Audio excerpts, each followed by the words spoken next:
How are we doing today? My name is Luca DeJean, and this is going to be project 2 for our Fluent Flow simulations. And we're going to start off just by getting this fluid flow fluent on our workbench here, just situated right here. We're going to start off by going into geometry.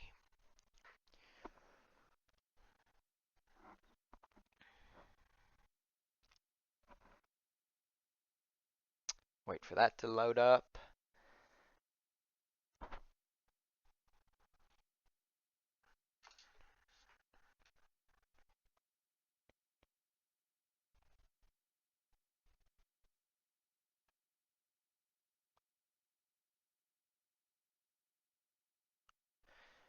Once we're in here, perfect. We're going to go ahead and click on the Z-axis right here just so we can get a 2D space going. Go on to sketch, click rectangle, and we can start building our rectangle over here. So our rectangle today is going to be 100 centimeters by 0.4975 centimeters. So we're going to be putting our dimensions here.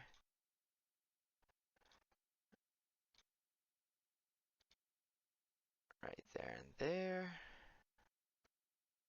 And then we're going to click onto here, 100.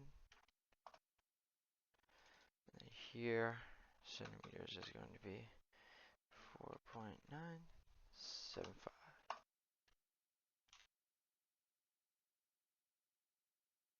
Just going to go, yep, perfect. Close that out. Perfect. Now we can see our whole surface. Move this out of the way a little bit more.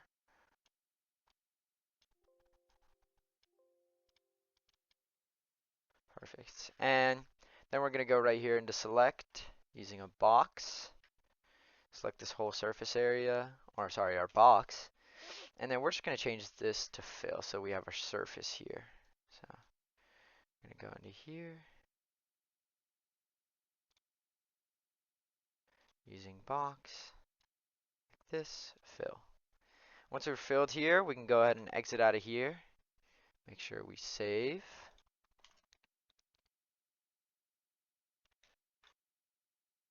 And I'm just going to save this into make a new one here.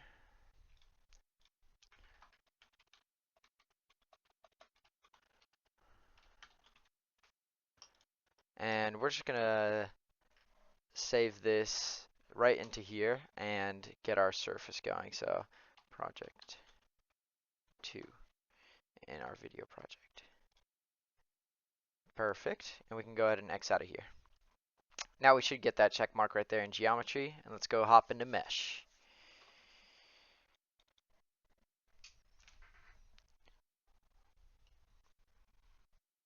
Might take a little bit time to load up.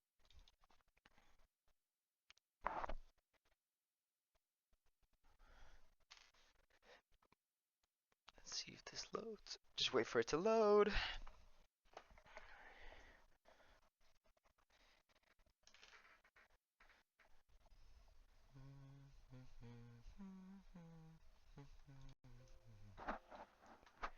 Sometimes it takes a little bit longer.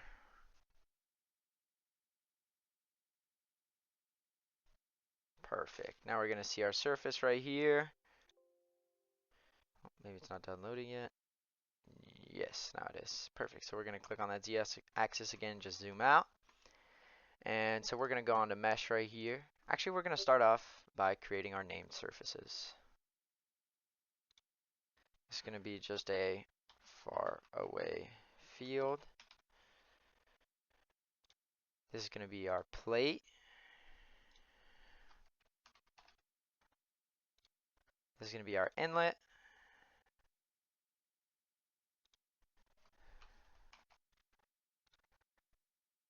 And we can just check here, make sure we got all of them right. And just to make this easier, we can also click on edge. So we're only clicking on the edges here. So right here, right click, create a selection. This is going to be our outlet. Perfect. Okay. Now we're going to go into mesh. And let's start off with just the top and bottom. So we're going to control click there. And we're going to want to insert sizing. Perfect. There you see. And we're going to change this from element side to number of divisions. And we're just going to do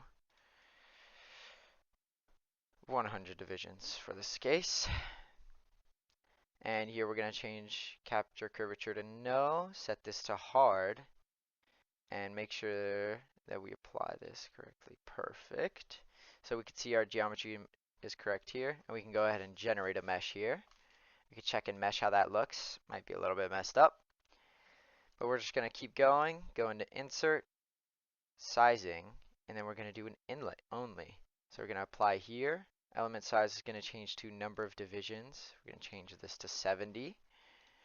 And then we're going to change the capture curvature to no. And our bias, we are going to have a bias. We're going to make sure that the bias factor is going to be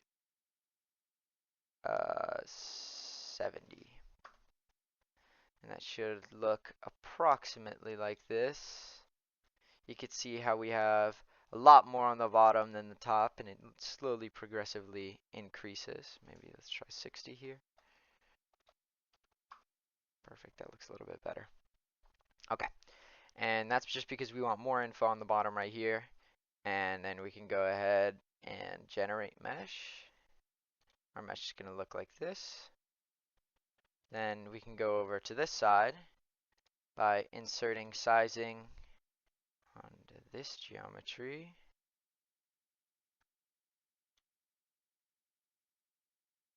And we just need to change this to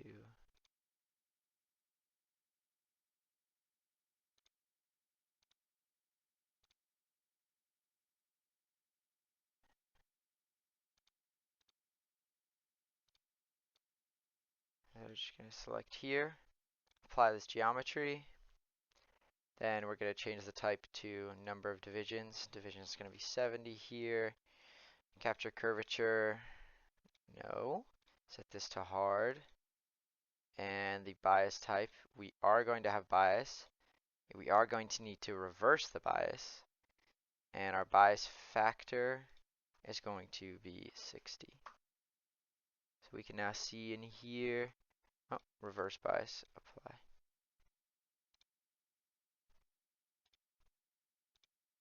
Perfect, now we can see that like that. And once we finish that up, we can go ahead and generate.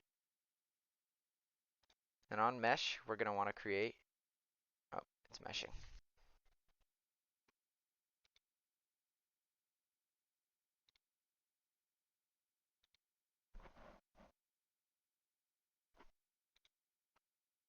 Okay, we're going to stop this mesh because I realized in edging 2 here, we need to make sure this is hard, not soft. Then we're going to go into mesh, insert face meshing. And this should all be good. Suppressed map mesh, no. Okay, perfect. And then we're going to generate from here. Wow, and now we can see our surface is fully meshed. You can see kind of how it like really increases when it's close to that surface just because we want more data points. And this is going to be all correct. We can go ahead and click File, Save. And save this still in the same spot.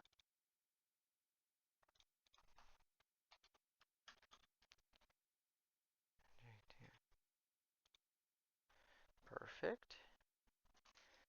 Now sometimes we just have to click Update here. Yeah, perfect. Then we can go into Setup.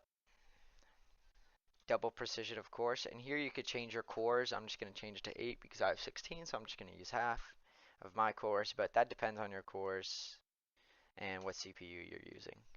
Just going to start this.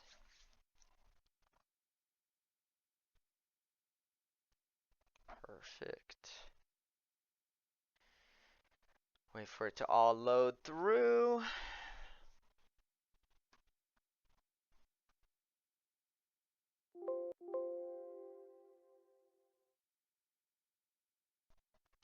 Okay, so now that we're in here, we're going to want to go to Materials, Fluids, Air, and we're going to want to change some things. So for us, our constant is going to be this and 0.8 to just some different changes. That's just for me, but that can depend on exactly what you're doing.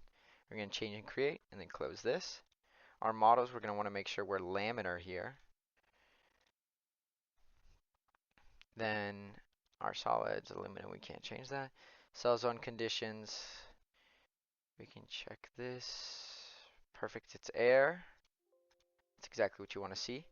And then in our boundary conditions, our inlet, we're going to have a velocity inlet of 2 meters per second for this, but you can apply, you put your velocity as to what you want it to be in there. Then for our outlet is just going to be a pressure outlet, so everything here is correct. Normal to boundary, correct. Okay.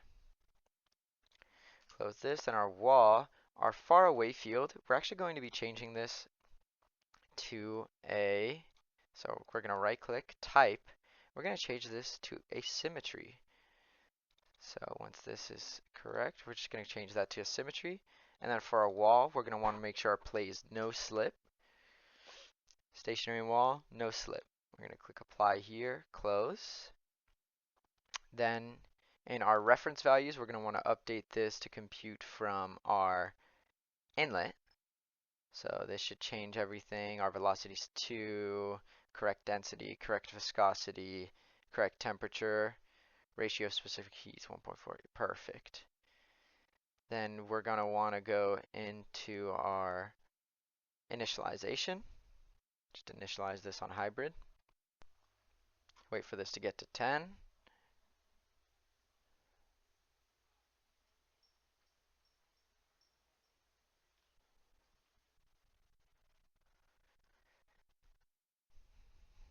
Perfect. Now we're going to go into run calculation. And we're actually going to want to, sorry, I messed up here.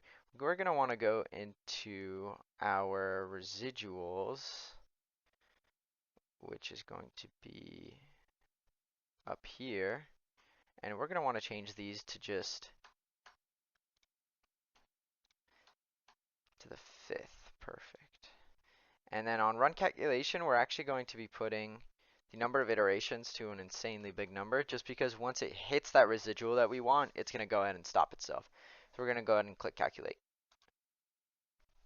And now that our calculation is complete, we can go ahead and click OK. And we're just going to start off by going into back to Workbench. And we should see a check mark here.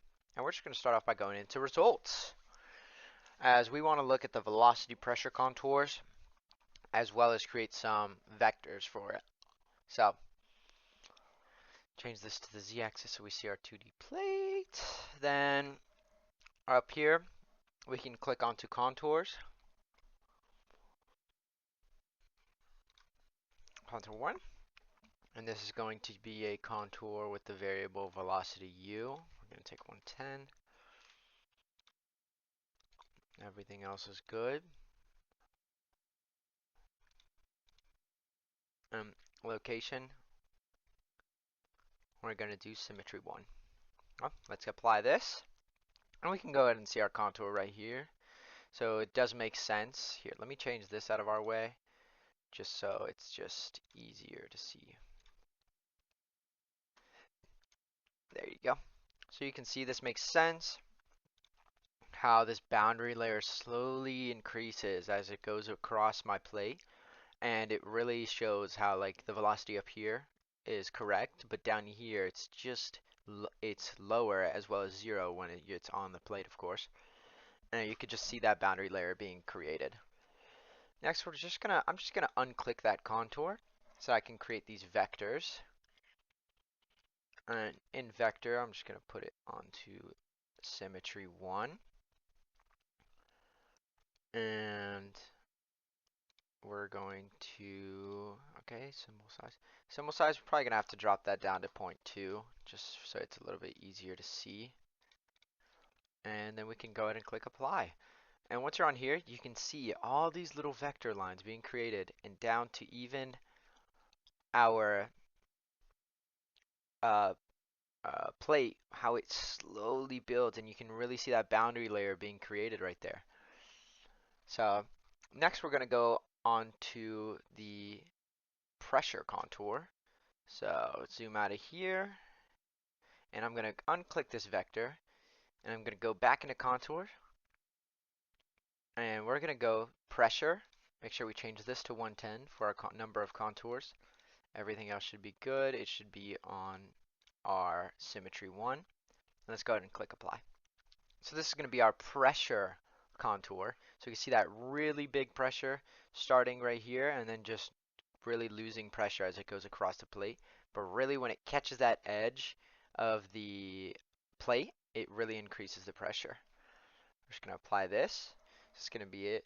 And then we're going to go ahead and create our velocity profiles at the two locations. So here, I'm just going to put this as velo prof 1. And before this, we actually need to go into here and create lines where it's going to be for our velocity profile so we can actually measure it at those two locations. I'm just going to unclick this contour back onto here. So I'm going to want this line at 0.35. And this point is going to be at 0.35 as well, but at a height of 0.5. And we're going to want 100 samples taken here.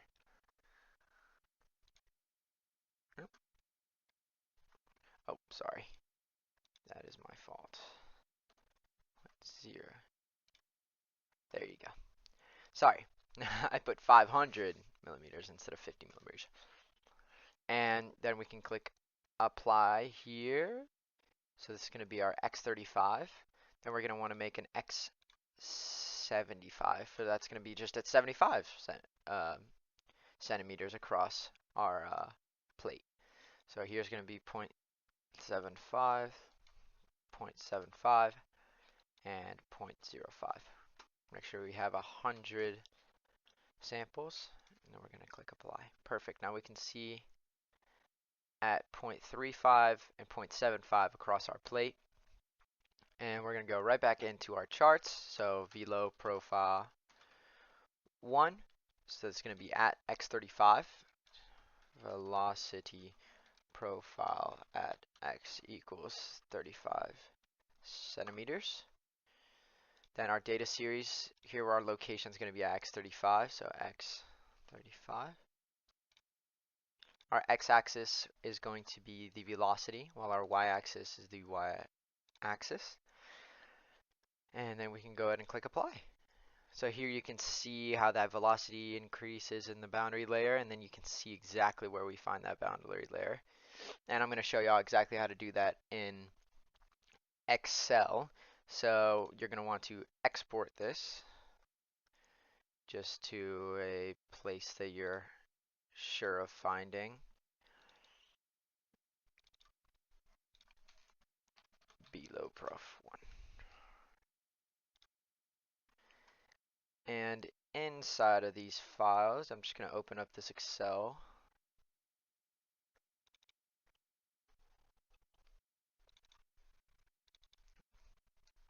In this Excel,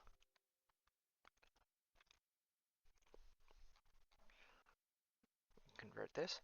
We're going to just delete these out of the way.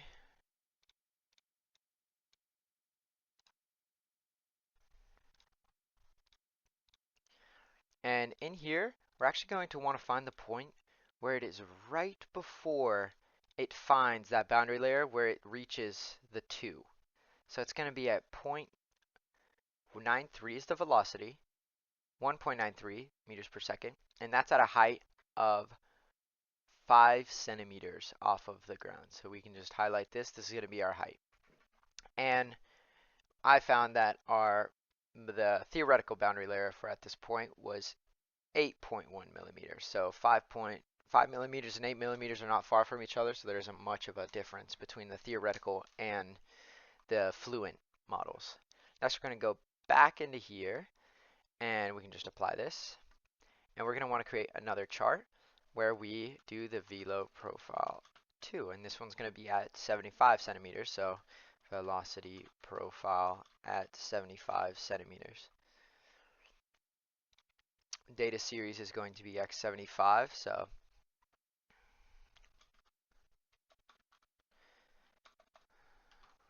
and our x-axis will be the velocity u, y-axis will be the y-axis. We're going to click apply here. We can again see that line being created in our velocity profile. So we're going to export this again, same way, into here, just someplace you are fine finding it, and that's velo prof 2. We're going to save this. So next I'm going to go find that in my documents, open this up, and in here you can find the moment right before it becomes 2 meters per second, and that's going to be at a height of 7.07 millimeters. So you can increase as well the amount of data points you find to get a more accurate answer. But just for this, just to save on time, it's going to be 7.7 millimeters, and I found that the theoretical values was going to be 10 millimeters. So there's, again, not much of a difference there, and it really is okay of a value. So next, we're going to X out of here. We don't need these anymore. And then we're going to go back into PST, so the post. And we're going to want to start looking at the wall shear stress and skin friction coefficients. And these are really going to be a little bit hard to find, but it is still okay. And I'm actually going to open up my actual project in here. So wall shear stress. And I'm just going to, just because I need the formula in here that I had.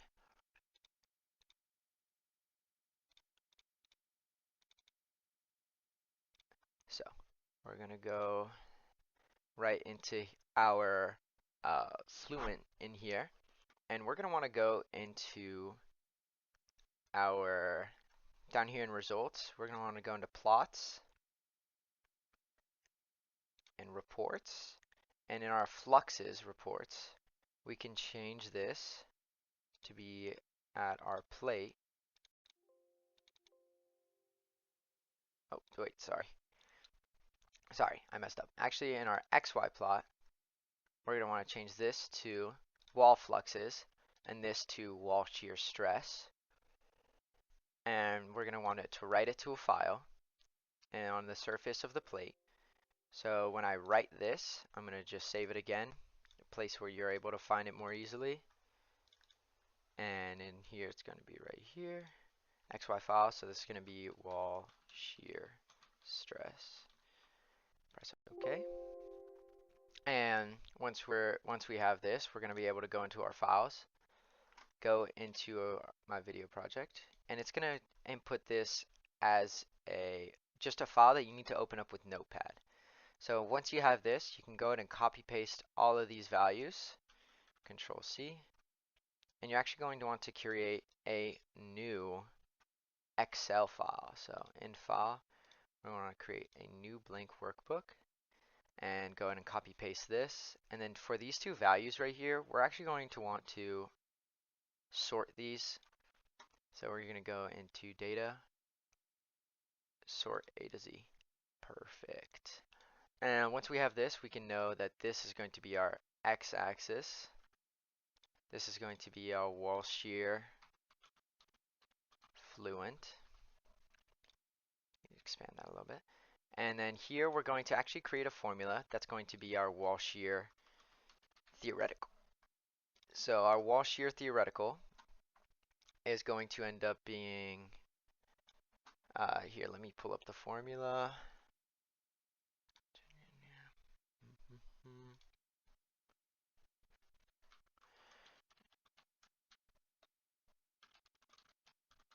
I just have this already made just to save some time on the calculations. So we're going to do this. And in here we're going to want to do this, but it's going to be A5. Perfect. It's going to be divided by 0, but we'll fix that later on. Don't worry about it. Boom. So now we have our wall shear Fluent and our wall shear what is expected. And we're going to want to create a chart out of this.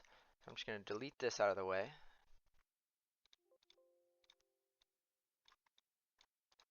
Just going to delete this. And then move these out of the way as well. So now we can go like this, these two, and we're going to want to go into our insert, and we're going to want to create this scatter chart but with lines. Perfect. We're going to right click here. We're going to select data, edit. Oh, wait, go back out. We're going to add data, and our series name is going to be wall shear. And our series X values are going to be the same X values we have in here. And our series Y values are going to be the same ones we have right here. We're just going to add this. Perfect. There you go. That looks much better. So it was actually just a glitch with the x-axis because it included some of this, and yeah. So now we have this, and you can see it's a little glitchy because of this 0, and we can actually go in and just create a value that's going to be just so it makes the chart look a little bit better. But you can still see how that these are very, very close together and actually create such a nice graph. And from there you can make the chart a little bit more high level. So now that we've compared both of our wall shear stress with the Fluent and theoretical values, we're going to go to our skin friction coefficient. So for our skin friction coefficient, it's going to be a very similar process where we're going to have to go into here, wall fluxes, skin friction coefficient, same right. So it's going to just be saving this to my computer. Okay, I'm just going to save this as CF. So perfect. Now that we have this written, we're going to go on and go into files. Let me just reload this. Perfect, CF's right there. Open it with Notepad. Once you're in Notepad, you want to just highlight everything and just copy paste it into a brand new Excel file. So I'm just going to copy paste that in here, delete this top part, delete shift cells up. And then for these two, I'm going to go ahead and go into data and sort from A to Z.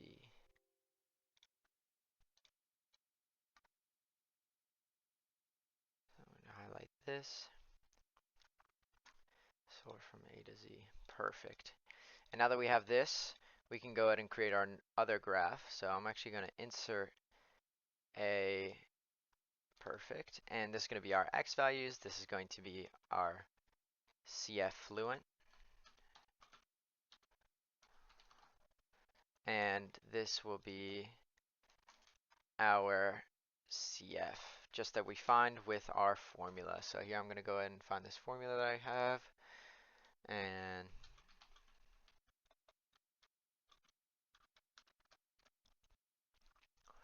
this is just to save some time so that we don't actually have to go through explaining every single formula. So it's going to be in here, copy paste that into here. And it's going to say divided by 0, same thing as the other graph, but we're going to go ahead and fix that later on. So now that we have all of our values in here, we can go ahead and find our data. So we're going to click here and control click here, go into insert. We're going to insert a scatter chart like this, and then we're going to go into select data. We're going to add a data. Series name is going to be this. Series X values are going to be here, and our series Y values are going to be here. Perfect. Click OK here, click OK here, and we can see again how the data seems to be a little bit weird with just that extra little jump right there. So we're going to go through and just change this to an easier number, just so that, oh, sorry.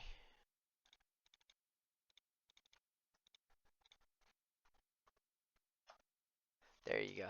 Now we can really see how close these lines are together and how really close the approximation is for the Fluent and how close it is to the actual that we'd expect on this type of graph. So this is going to be our skin friction coefficient comparisons. And now that we have this, with our theoretical and fluent values, we're going to be able to go through and go to our drag coefficient. So this one's actually going to be a little bit different, where we're going to find, let me just exit out of here. We're going to go down to our fluxes, and we're going to go into plate. Oh, wait, we're going to go into forces, sorry. Forces, plate, and then we're going to print. So it's going to print right here. And in here we can find our values that are going to be 0.0045. And my theoretical one was 0.0036 for the drag coefficient. So that is extremely, extremely close to what I found. And now we're going to just go through my document just so we can just go over the information we found.